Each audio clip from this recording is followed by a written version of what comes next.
Hello, and welcome back to Technique Only. This episode is going to be all about point-to-points, as promised. Now, like holding, point-to-points can also be scary, but I'm going to try to talk about them in a logical way to get you more and more comfortable with them by the end of this little episode. So, the first thing I want to say about point-to-points is that you shouldn't underestimate your ability to kind of do this in your head, or at least like sanity check it in your head. Now, the reason why I say that is because they're not particularly difficult when you really understand what's going on. So, in order to start doing point to points, you have to understand where you are and where you need to go. So let's say, hypothetically speaking, we're on the 180 radial at 10 DME from a station. So we're due south of the station and 10 miles away. And we get a point to point, and the point to point tells us to go to the 090 radial at 10 DME. Right, so point to point, just traveling from one DME radial cut to another DME radial cut. This one's going from due south at 10 to due east at 10. Just thinking about it in your head, the answer is 045. Right, so if you were to picture the cross of a VOR with north, south, east, and west, you're going from due south at 10 to due east at 10. You have to fly due northeast to get there. And if you were to change the parameters just a little bit, say we're starting on the 180 radial at 10 DME and we're going to the 090 radial at 20 DME, you would know that the answer is between 045 and 090. And the answer is probably like 067.5 or something like that. I'm not a math major. But you can kind of sanity check your way through point to points just by thinking about that compass card in your head. So if we're on the 090 at 10 and we're going to the 270 at 10, well, that answers 315. And if we're going to the 270 at 20, that answers somewhere between 270 and 315. If we're going to the 270 at 5, that answer is probably somewhere between 315 and 360, right? So the first thing to think about point to points is kind of, hey, where am I on the compass card and where am I going? Now, there are two methods. Well, there's one really that the FTI talks about and how to do point to points, and that is the pencil method. But I also have a way that I'll talk about at the end of the episode about how I think through point to points. And I will say I do not technically use the pencil method. It arrives at the same result. It's just a different way of thinking about it, but it tends to work out pretty well. So yeah, let's get started with what the pencil method is, and then we'll go from there. Okay, so let's talk about the pencil method. Before we get into any method with doing point to points, I want to lay out some simple ground rules that if you use them in the correct order, they should never fail you when you're trying to do a point to point. So the first thing that we're going to do with any point to point is figure out where we are. And that one's easy. You look at the tail of the green needle. Or the tail of the GPS needle, but the tail of the green needle will always tell you where you are in relation to the station. So we start there. We say, okay, we look at the tail of the green needle, we're at X radial and Y DME. The next thing we do is we're going to twist in punch in the radial that we're going to. So if you're headed to the 060 at 20 DME, you take your CDI and you change it to 060. The third step is to turn between the heads of the needles. Now, I can't undervalue this, this is a crucial step. When you are trying to do a point-to-point, you must, after you've twisted in the CDI to the correct radial that you are going to, you turn between the heads of the needles, of the green needle and the white needle, and that will at least point you in the correct cardinal or semi-cardinal direction, right? So you'll be going at least within 180 degrees of your heading, depending on how weird your point-to-point is. But usually you'll be within a semi-cardinal direction. So you'll be within about 45 degrees of the correct answer of the point-to-point just by turning between the heads of the needles, okay?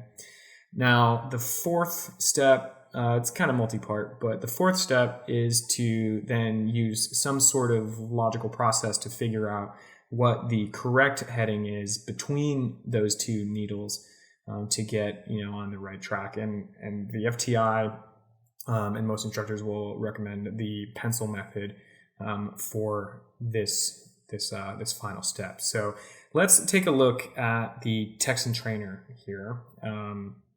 And let's start talking about what the pencil method is. So I'm going to take my airplane and I'm going to click it and I'm going to drag it around. The 060 radial at 20 DME, that sounds pretty good. So I'm going to put my airplane there. And then let's say we need to go somewhere else. So let's say we need to go to the 325 radial at 15 DME. So now with this setup, I'm going to kind of hide this and I'm going to work through that 4-part step that we talked about just a moment ago. So the first things first, I'm going to figure out where I am. I look at the tail of the green needle. I'm on the 060 radial at 20 DME, and I'm currently flying somewhat toward the station to the southwest. Now the next thing I'm going to do is twist in the radial that we're going to, which, as I mentioned, is the 325 radial at 15 DME. So now that we have that information, let's twist in 325, press enter. And now, like I said, step 3, turn between the heads of the needles, right? So this is a simple right turn for us to put the wind diamond, and this is the thing that matters. The wind diamond is where you're actually going.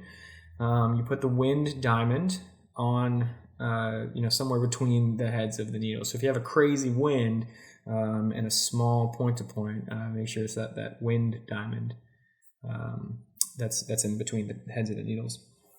Now, from here, we have to figure out how we apply the pencil method to make sense of the point-to-point.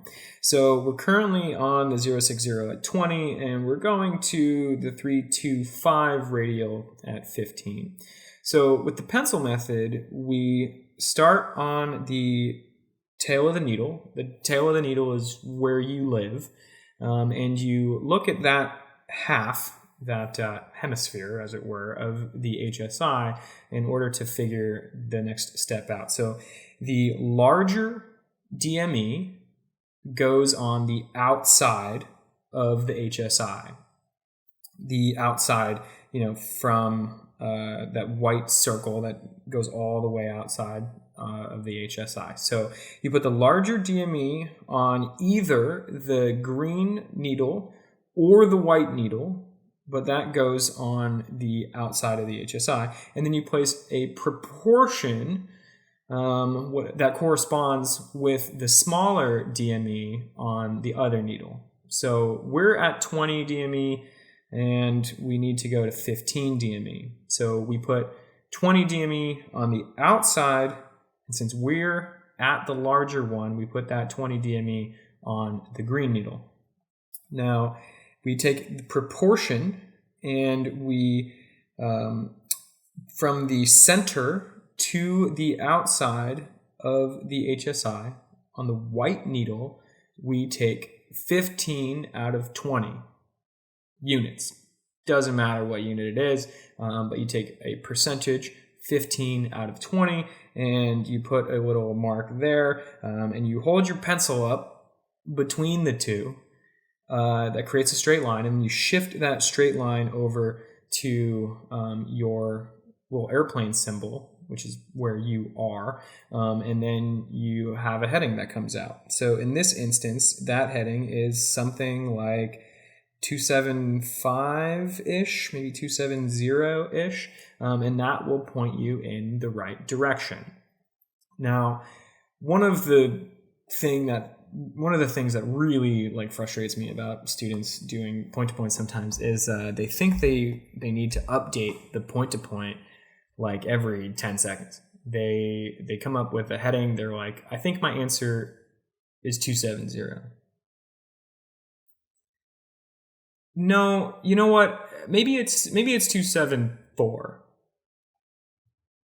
No, maybe it was 272 or 271. And that results in just flying a really squiggly line to the point-to-point place, right? And it's super annoying. So my big tip here is make reasonable updates. Try to do like 2 or 3 or maybe 4 updates on your point-to-point leg using the pencil method or the next method I'm about to talk about, and try to minimize constant corrections. So if you notice, this method does exactly what I did at the very start of this video. You got 2 dots, you put a line between the two, and you move it and shift it up to the center of that compass card to give you your heading. But the key here is you have to know which one to put on the outside of the CDI. So let's say we were to reverse this and we were to be at 15 DME going to 20. Well, then looking at the HSI, we are on the green needle, the tail of the green needle. So we're going to stay there and say that that's 15.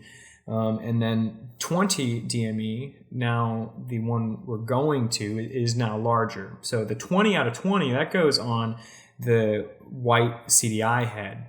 And the 15 out of 20, that goes on the green tail of our needle. And now we make a line between those two, and then we shift it over to the center. And that results in a heading of something like 295-ish.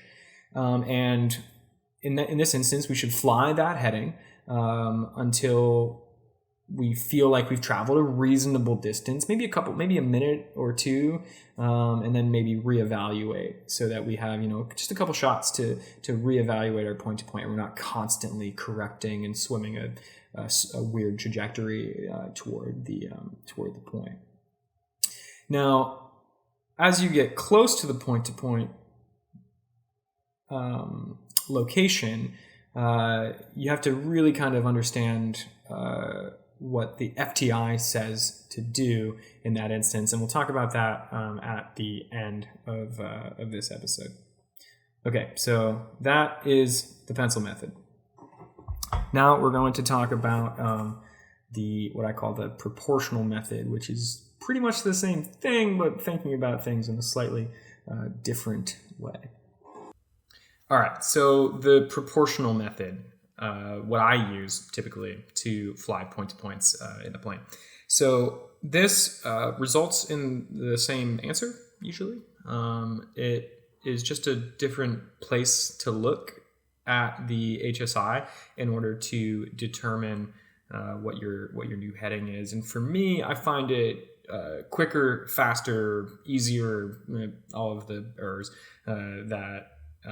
and that's the reason why I use it. So I have this same point-to-point kind of setup on the Texan Trainer right now, and I just want to talk a little bit about what I look at when I'm flying these point-to-points. I tend to not look at the tail of the green needle really at all. I don't really look at the tail of the green needle. In this instance, I look at actually the 2 heads of the needles and where my heading is in relation to those heads of the needles. So with the point-to-point we have set up here with this 283 heading that I got, the way these needles are set up I am currently on the 060 at 20 DME, and I'm going to the 325 radial at 20 DME. Now, I know that because my wind diamond, the thing that matters, is splitting the heads of the needles exactly, right? And we can kind of tell that, maybe that's a little more exact, but we can tell that by looking maybe at like the 45-degree benchmarks on either side of the heading there, and seeing that, each needle is just a couple degrees above those 45-degree benchmarks. So by turning directly between the heads of the needles, we're at 20 and we're going to 20. So if I need to go from 20 to 15, I need to favor one of the needles. And that needle that I need to favor is the green needle. I'm going to a smaller DME, and the only way to do that is to fly toward the station. To go from 20 to 15, you have to fly toward the station. There's no other option if you want to get smaller numbers coming up. So to go from 20 to 15, you favor the green needle. Now, how much do you favor the green needle? Well, 25% from the center. Now, let me explain that. So we're at 20 going to 15. That means we need to, favor the middle by 75% or favor the green needle by 25%, whatever makes sense. But what that looks like is you take the circle around the outside from the center between the two needles all the way over to the head of the green needle, and you favor that by 25% from the center. So what that looks like is, this is perfectly centered up right now. I'm going to favor the green needle by 25% from the center, and that's going to result in a heading of about 275-ish. Exactly what we said with the pencil method.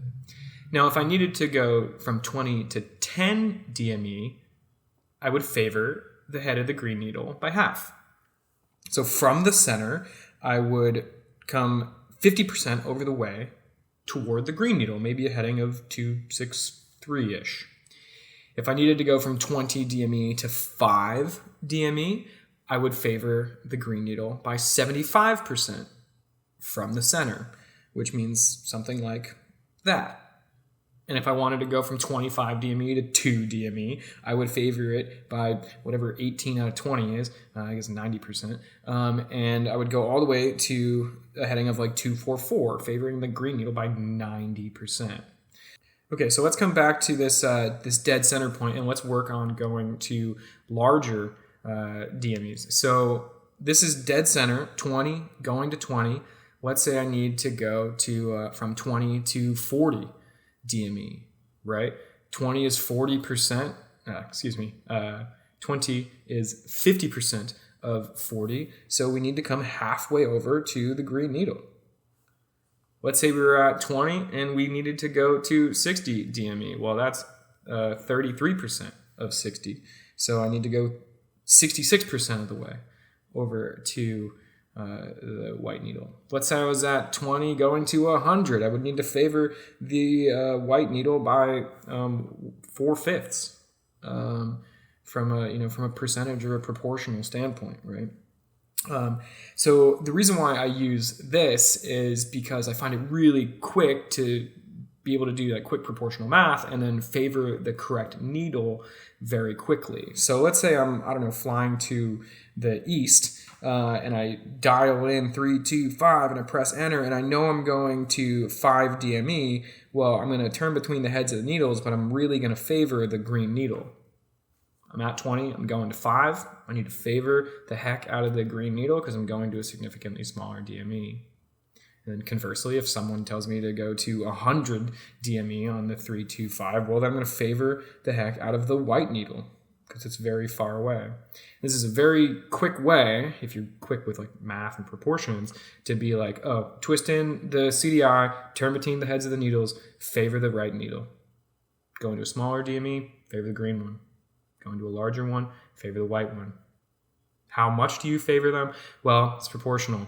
At 20, going to 15, favor the green needle by 25% from the center. You're at 20 going to 10, favor the green needle 50% from the center. So that's how you can do quick proportional kind of point to points based off of just a different portion of the HSI. All right, one final topic, and that's talking about what to do at the end when you're close to the radial DME cut that you're trying to get to. Okay, so we have this point-to-point set up. I'm going to press play here, and I'm going to set the time to very fast so we can not take forever. But we're going to watch this point-to-point kind of play out. Now, with the proportional method, you should also kind of make reasonable updates, maybe every minute or two, maybe even 3 minutes, depending on how long the point-to-point is. And you should make them at places that make sense. So if you're at 20 going to 15, and you're going to pass through 15 like you are right now you can make a really easy adjustment by being exactly between the heads of the needles, because you're at 15, you're going to 15, you should be splitting the needles exactly. So this is a really good way, a really good place, I should say, to make a adjustment to your point-to-point. And our heading is still looking pretty good here. So I'm going to press play again and not make any update at all. So we can see that this plane up here is headed direct to that point, that 325 radial at 15 DME, and we're well on our way. You can see that the green needle is falling. The head of the needle is always going to move away from your ground track pointer. So the ground track pointer is right next to our heading because I turned the wind off, and that green needle is always going to move away from that ground track pointer. This is known as like heads will fall, tails will rise in the FTI. I don't really like that saying, but I do like thinking that the green needle is like allergic to my heading or my wind diamond, and it's always going to move away from that. So if I'm trying to get the green needle to line up with the CDI here, I just keep holding what I got to the point. Now, you can see here that this is working quite well, but let's say it's not working quite well. Let's say we, at the start set it up and we chose the wrong heading. We chose like a 272 heading, and that put us somewhere down here. So we're trying to get to 15 DME, but we've kind of goofed it up, and we end up shy of the DME. So we're supposed to be at 15, and right here we're at 12.6, right? And we're flying. So I'm going to turn the speed down here to make it a little easier. And you can see that we're going to hit the radial first. Now, if you're going to hit the radial first, the FTI is very specific about this. You follow the radial to the point. So what that looks like here is I'm going to press play, and we're going to start a right turn to join the radial. And then we're going to fly it outbound until 15 DME. Now we can set up a little bit of an intercept because 15 DME is decently far away from the station. Every radial is about a quarter of a mile wide. 60 divided by 15 is 4, of course. So there's 4 radials per mile, and each one is a quarter mile wide. So we set up an intercept here in order to get over to that CDI and try to hit the radial at 15 DME. So what it looks like at the end here is that we just kind of did a right turn to try to get to that centered up CDI right at 15 DME. We essentially joined the radial outbound. So I'm going to pause that, and then let's say we hit the DME first. So let's say we aired to the right when we set up this point-to-point, and we ended up hitting 15 DME before we hit the radial. So let's say our point-to-point heading wasn't 275, it was maybe 281 because we didn't do the proportional method correctly, or we didn't do the pencil method correctly, or whatever, and we ended up hitting the DME first on this particular example. What we do then is we set up a 90-degree intercept. Do not arc The FTI is very specific about this. You do not arc. You turn, in this instance, left to set up a 90-degree intercept to the point. So what that looks like here is coming left to set up a 90-degree intercept, putting that CDI exactly perpendicular to our heading, and then we continue flying on that 90-degree intercept. Now, this takes a little bit of finesse. Arcing isn't the right answer. This is, but we need to finesse it just a little bit throughout to try to hit that perfect DME as that radial comes to center. Now, shooting a perfect point-to-point is great. But if you get a 5 on your point-to-point, but you blow straight through the radial because you were supposed to join it inbound or outbound, like, congrats, you got a 5 on your point-to-point, but you got a 3 on your situational awareness or headwork or something because you just blew straight through the radial. So with this stuff in mind, keep it in the back of your head that you have to like maybe join this radial outbound at the end of your point-to-point. So don't get so wrapped around the axle on your point-to-point that you get really behind the aircraft on whatever is supposed to come after the point-to-point, like maybe joining the radial outbound or going into holding or something like that, right? So point-to-points are great when you're good at them, but don't sacrifice the whatever's immediately after the point-to-point by focusing only on that point-to-point. So there we go. That brings us to the end of the point-to-point discussion. If you have any questions, please feel free to ask them. Find me in the VT28 spaces or wherever. And we'll go from there. Cool. All right. Thanks for paying attention. Thanks for listening. And I'll see you guys on the next one. It's going to be about formation flying, finally. So see you then.